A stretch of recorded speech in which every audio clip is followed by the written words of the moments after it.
Hello, hello, hello, good people. This is your guy, Mr. Educator, Mr. Communicator, Mr. Free Thinker, coming back at you live once again from the Lone Star State with another edition of the Media Mike Speaks. Today's top story is about reparations.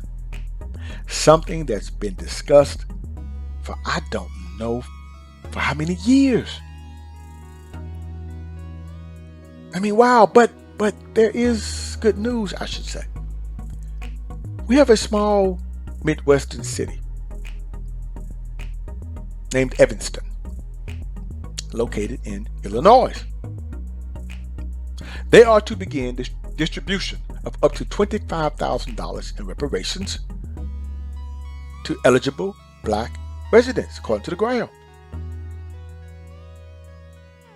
The Midwestern city is the first in the country to establish reparations with the commitment of $10 million over the next decade. Interesting. Actually, I like it. But I do have an issue with a small part of what's going on. And we'll talk about that. Now, President Barack Obama, former President Barack Obama, I would say, number 44, he revealed that white resistance stopped him from pushing for reparations. Okay, I understand that, but I don't remember him even talking about this being brought to the forefront. Maybe it's me. In the whole 8 years he was in office, I don't remember that even being a topic of discussion. It may have been. Good people, leave your comments in the comment section. Let me know. I don't remember that. Because this seems for him to make this statement that this happened behind closed doors. And then he says, they stopped me from doing it. I was trying to. I'm like, well, did they stop you from pushing for reparations, or did they stop you from even talking about it openly? That's my question. Not throwing shade at number 44. Just a question. Because you're saying you reveal that the white resistance stopped you from pushing forward. Okay, I understand that. But I'm just asking the question, did you even talk about it openly? I don't remember. Anyway, let's move on.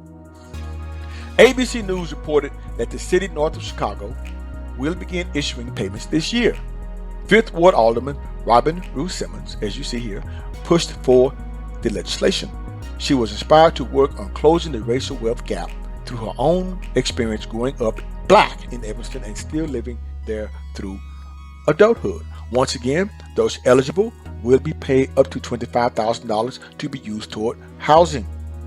The city committed to paying $10 million over the next decade, as was talked about earlier, in an attempt to repay black residents, according to the report. The alderman said that the funds are intended to answer for a lack of affordability, lack of access to living wage careers here in the city, and a lack of sense of place.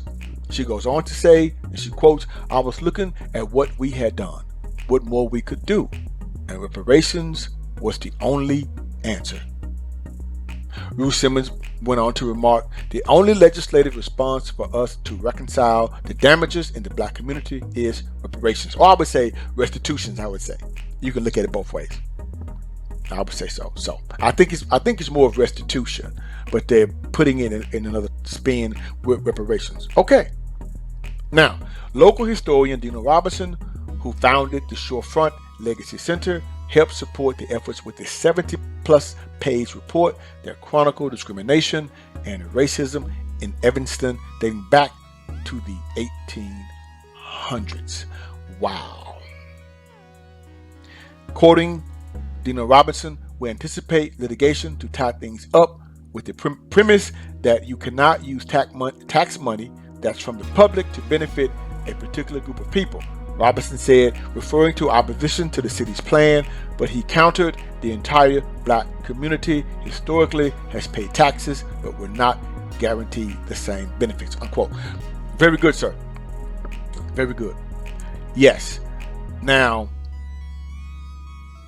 the only issue I have here is that if this sets a precedence for other cities to do this, I'm just a little concerned it would let the United States government off the hook, because it is their responsibility to look at reparations here.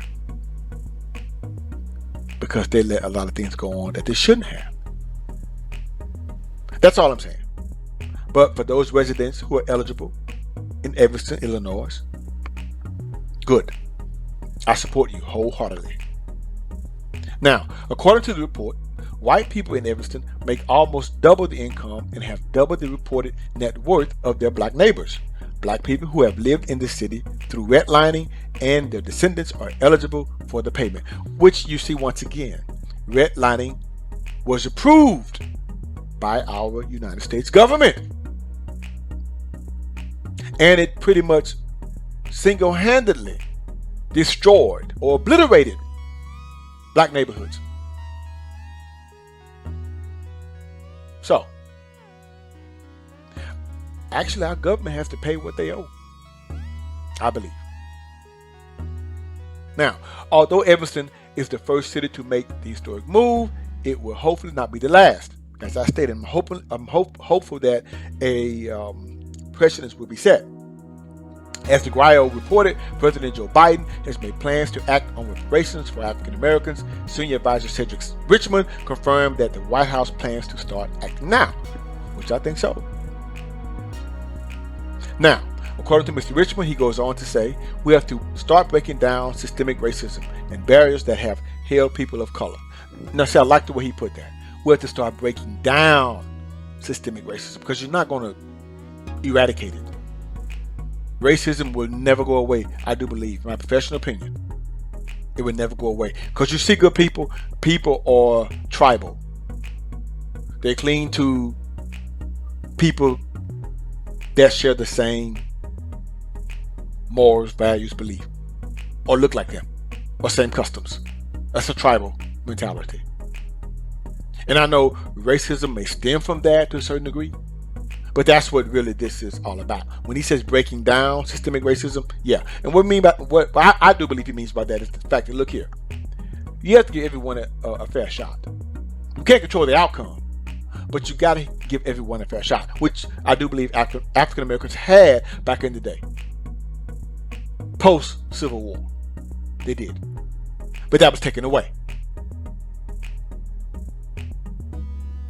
Now, Richmond explained, according to the report, we have to do stuff now to improve the plight, status, and the future empowerment of black people all around the country. I do agree, sir.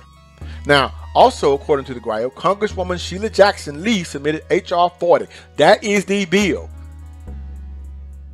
That is the Commission to Study and Develop Reparations Proposals for African Americans Act. That's what that's called. To uncover the lasting impact of slavery in the United States and to provide a monetary payout. Ms. Jackson goes to quote, today there are more people at the table, more activists, more scholars, more CEOs, more state and local officials, and more members of Congress, she stated in the press release obtained by the Grio. However, quote, despite this progress and the election of the first African American president of African descent, the legacy of slavery lingers heavily in this nation, unquote. Now, can slavery reparations happen under the Biden administration? I hope so, but I don't know. It's a tough hill to climb. And I'm pretty sure we all know why. Good people. Now, it always seems that when it comes to blacks, just saying, it's always get back. What's all the fuss? Or would some people still prefer that blacks stay to the back of the bus? In the past, African Americans were locked out, prohibited, and even stopped from going to school. Well, all the government had to do was keep their word and give African Americans their 40 acres and a mule. Now to Mr. Crowder, some things he had to say. But that's on him. Sorry that he feels that way. Now, you can throw shots and even darts. But that's easy for you to say when you've had a 400-year head start. All right, good people. Sad to say, but that's it for today. And remember, if you had or have a bad day, let's keep our fingers crossed on that reparations bill. And you should be okay. This is your guy, Mr. Educator, Mr. Communicator, Mr. Free Thinker. Subscribe, share, and like so that I can keep rocking on the mic. And you all have a good night.